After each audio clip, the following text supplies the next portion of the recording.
One of the gaps for me was I wanted to create a lot of money. So I left the company that I was working for, and I started a company on my own, and my friend said you could start working with me because she was making a lot of money doing the same thing that I was going to be doing. So I just started working about 6 months ago, and I made a couple sales, and I made a lot of money. And so we're going to have to expand this company because she thought I was just going to make a couple sales, but now I can see I can make about 20 and make a whole lot of money. So now we're building up this company. Well, it's her company, and I'm in her company, and I see the possibility for a lot of money, and that's a gap I've always had. I always wanted to make a whole lot of money. But all of a sudden, in the past week and days as I'm preparing to come here, I'm looking, do I even really want to be working with her? She's got a lot of expertise that I can learn more about what I'm doing, but she bosses me around. And I don't like being bossed around. I can learn from her. I could stay with her for another year or two, but meanwhile, I'm going out, I'm working very hard, and I'm working very well, and I'm going out and getting customers, and I'm giving people these contracts to sign, associations and law firms, these contracts to sign, but it's all under the name of her company. So even if I decide to leave in a year or two and open up on my own, I've gotten 50 or 100 clients that I've solicited under the name of her company, so I'd have to go back. So I'm struggling with, do I want to say to her, gee, I know we could make more together, or I know maybe it would be an opportunity or a trail together that I don't know and would... Well, here's a question that we would put to ourselves if we were standing in your physical shoes. So, working with her provided me the next logical step. In other words, it was this logical place that I could step to, and it was a good choice. I could tell when I made the decision it was a good choice by the way it felt and by how easily it unfolded. I could tell that I was going with the flow. And once I stepped into it, I could still tell I was going with the flow because the sales came relatively easy and the money came relatively easy. And so I can tell that from where I was before and what I was asking for, that when I made the decision to go with her, that I was moving in the direction of what is waiting for me over there in vibrational escrow, because it unfolded well. So now I'm asking myself the question, is this platform, which really is a platform of stability and well-being, are the benefits of this platform of stability and well-being outweighing the annoyance that I get because she bosses me around? So I will imagine myself stepping away from her, and therefore stepping away from that platform of stability and friendship and flow into an environment where that's not there, and maybe I've got my own security going now, only you will know. And now I'm absent of her bossing me around. So does it feel better in the absence of her bossing me around? Do I feel more secure in making that move? Does the feeling of security outweigh the feeling of irritation? So now that's one way of going about that, and we'll give you the answer to that. We can feel that the security and well-being of the platform that she provides far outweighs the annoyance of her bossing you around. In other words, we can feel that powerfully in your vibration already.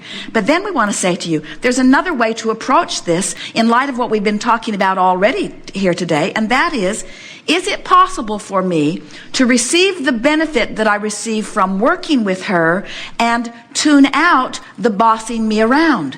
Can I approach her bossing me around?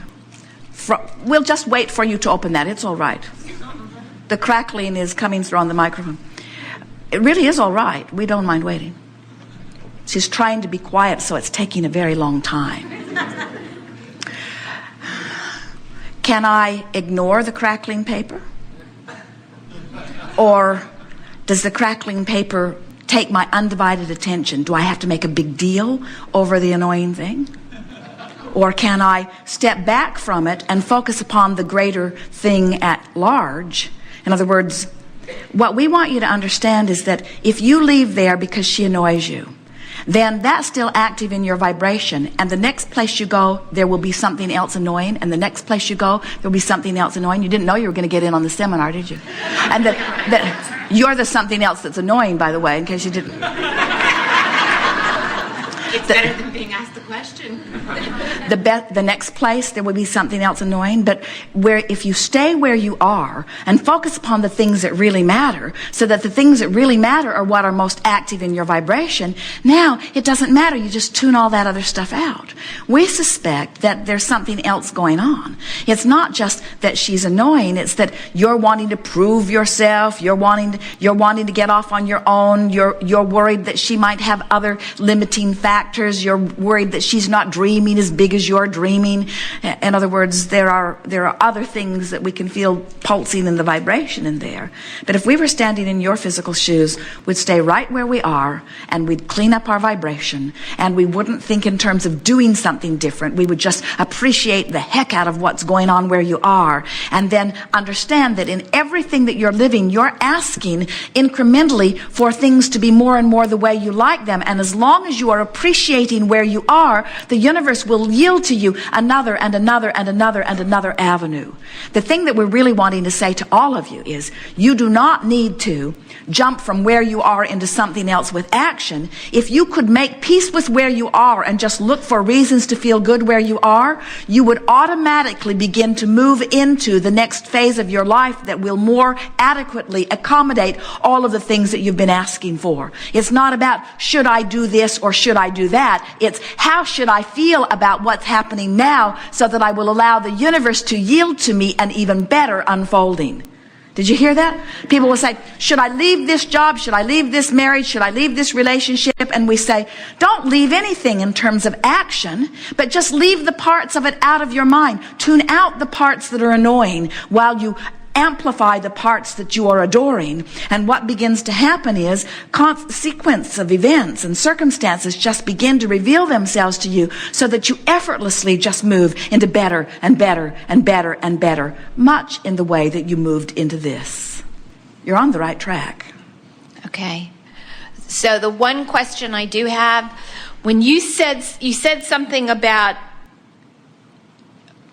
you think that I have more of a question about will I be able to use all of my talents, or you said we think you would have more of a question about is this the place where I can grow the most or use all of my talents? It doesn't feel, we think that you're using the fact that she bosses you around as your excuse. Right, I got that. As your excuse to try to go find a place where you can be in charge, where you can, right, where you can be the reason for it happening, where you can have more control over what happens. Yeah. It's a quest for control, and we want to say to all of you, you already have absolute control. You don't need to go someplace else to get more control. Right. I got that part, but did you say that there's other things that I also want that I'm afraid I can't get there? Well, things like bigger percentages in what you're earning, and greater creative control, and more hands-on about what happens next. In other words, it all falls into that category of control. In other words, you trust yourself to treat yourself better than you trust anybody else to treat you. Okay. You trust yourself to take better care of your clients than you trust anybody else to do. Okay. It's about that. Something okay, about yeah, because there is something about that, because we had a commission structure, her part and my part, and she said to me that the way that we had decided didn't leave her enough money. So I said, great, let's change it, because I knew it had to work for her, work for me. So we're in the process of changing it, and then I have to decide this weekend and then talk to my accountant on Monday and then like that. So if I make X amount, she's going to make a larger part than she before, which I want her to make, but I don't know how much she should make of what I make. Like, what am I giving her this big lump sum for, and what does she do? You know, I'm not sure what percentage. Well, that's the thing that we can feel. It's like I don't want her to get more than her fair share of what I'm creating. That's that feeling of control that we were Yeah, talking like if about. I did it myself, I keep it all myself. Why do I need to? That she was the stable platform that called me in. Right. And never mind that her expertise is what's giving me the security to do what I'm doing. In other words, from her point of view, she was the forerunner of the stream. In other words, she had the stream going. It's like anytime you're working with or for a company, they've already got momentum going, which you receive the benefit of. In other words, there's benefit in that momentum. And here's the thing that we really want you to hear. Anytime you're questioning how much somebody else should get. In other words, when you get into that competitive place where somebody's getting more than their fair share and what they're getting is depriving me, there is a no-win proposition that is happening for you, because in that lack-based vibration, you're pinching off future sales. In other words, if you really beat the drum of that, you'll stop. Here's the best example of that we have ever witnessed in physical form. So a woman sat in the hot seat and was talking about her now husband, who had a former wife.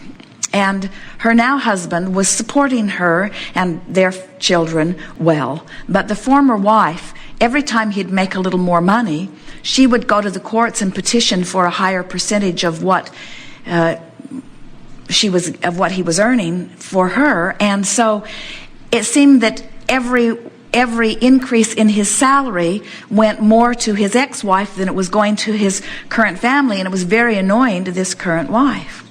And we said, we wish he had 10 ex-wives, all doing exactly the same thing. And she said, why would you wish that upon us? And we said, because as he is sifting through the contrast, and he has this family that he's supporting, and that family that he's supporting, and that family that he's supporting, and all of these ex-wives and children who are asking for things, and they see him as the vortex through which it comes. They are summoning powerfully through him. And when he is relaxed and going with the flow, his income is increasing because of the desire that they are pulling through him. So we said, if he's making $100,000 and giving half of it to her, then he is taking home $50,000. And if he had 10 wives, now he would be making $1 million, and he would be giving $500,000 to them, and he would have $500,000 to keep. In other words, when you understand that the flow is infinite, and it doesn't matter what percentage the government takes in taxes or what percentage your coworker takes in commissions, when you understand that your flow has nothing to do with the percentage they take, it has to do with how much you will allow to flow to you and through you. So now, see yourself as someone who is highly productive, and see your co-partner as someone who is really rooting for you and really wanting you to thrive and succeed. And feel the difference in her attitude if you are joyfully sharing in the profits of your endeavors, as opposed to begrudgingly sharing in the profits of your endeavors. In other words, see her as a cooperative summoner of the energy through you and a supporter of your vibration, you see. Well, you know, she is, okay? We know she is. She is. I mean, she is. Where I get hung up is like, okay. Where you get hung up is believing that there is a finite amount of money that you can earn. You think that there's a limit to what you can earn, and that she is taking a bigger percentage of it than she deserves. Here's where I get hung up, okay? But even before that, it keeps me from hearing what you're saying. If she's out shopping and I'm on the phone and I make 15 brand new sales that she never made before, had nothing to do with the company, she didn't even know the people, and I made the sales, what do I need her for? That's where I get hung up. Well, you don't need her. But she was at one time the next logical step. And if you walk away from her because something else is the next logical step, that's entirely different than if you walk away from her because she's taken more than she deserves. In other words, if you're going towards something, you're going with the flow. If you're pushing away from something, you're going against the flow. We're not trying to get you to stay or go. We just don't want you to go with that negative emotion within you, because if you go with that negative emotion within you, now you're in a new place and you've shot yourself in the foot. We just want you to be called to what's next, not to push away from someone undeserving.